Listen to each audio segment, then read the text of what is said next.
I'm Riley. And I'm Tessa. And this is Channel 9 News. Recently, the United States have found a new way to control other nations by using imperialism. Imperialism is when a stronger nation attempts to create empires by dominating the weaker nations, economically, politically, or militarily. Some people could also argue that expansionism and imperialism are similar. The Monroe Doctrine, created by James Monroe, was viewed as the most valuable part of the United States foreign policy. This document was enforced on Great Britain to leave Venezuela. Nations wanted to expand their territory because of two major reasons. They got more land and a wider range of markets. Transportation and technological advancements also had a large impact on increasing imperialism. We will be right back after this quick commercial break. Oh, what's your school today? Well, we didn't have. Party sucks! I know, right? I wrote it today. Who's that? Come in! I brought the code. Yeah! Woo!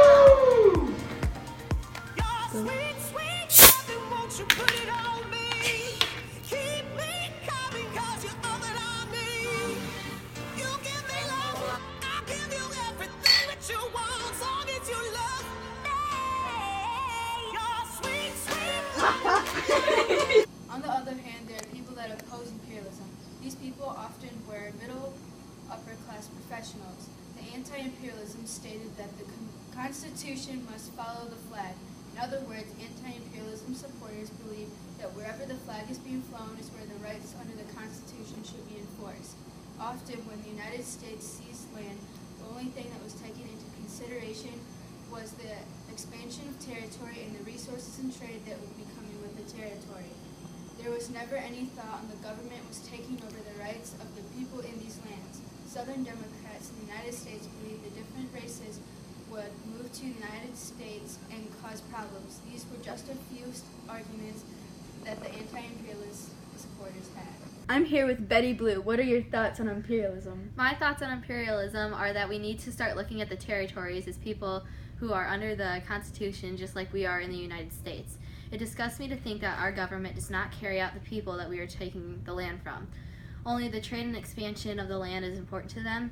I do not think that this is right whatsoever and cannot believe that my government could be so selfish. Thank you. America at first was not involved in the Spanish-American War until the sinking of the Maine.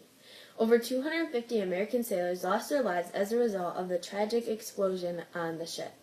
America quickly blamed the Spanish population for the incident, and many were ready for war. The war officially started in the Philippine Islands because the Cubans were rebelling against the Spanish rule. One of the most important incidents of the war was at San Juan Hill, where the heroic leader Theodore Roosevelt led the Rough Riders to victory. After the Spanish-American War, the United States won the right to intervene when necessary in Cuba and create two naval bases on their island. Also, the United States annexed Hawaii and kept an open door to China, which allowed for access to millions of Chinese consumers. We will be right back after this quick commercial break.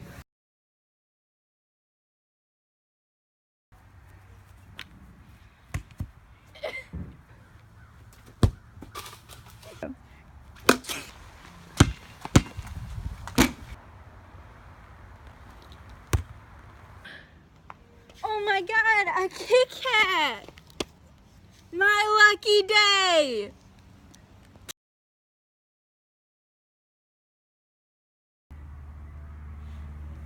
Here, have a Kit Kat. Thanks. Kit Kats make everything better.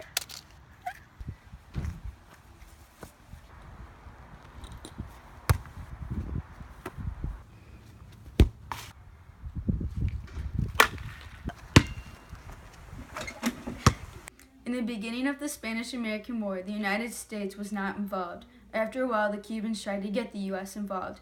The Cubans wanted us to intervene to help them win the rebellion against Spain. The United States wanted to take no part in this war. Both McKinley and Cleveland refused to take part. The United States was going to take over the territory, but was not sure if it was ready to take on foreign land and be able to take care of the responsibilities that came along with it. Here with me is Susie Jane, and she will be answering some questions we have about the Spanish-American War. Susie, what are your views on the Spanish-American War? After the fact that the Spanish blew up one of our ships and killed over 250 of our American sailors, it was almost absolute yes to get involved. We should have known that something like this was going to happen because the Spanish felt threatened by the amount of power the United States holds. Do you think that the United States should have declared war with Spain right after the sinking of the Maine? Absolutely. If we had declared war sooner, it would have limited the amount of conflict and casualties lost in the war. Thank you so much for your time.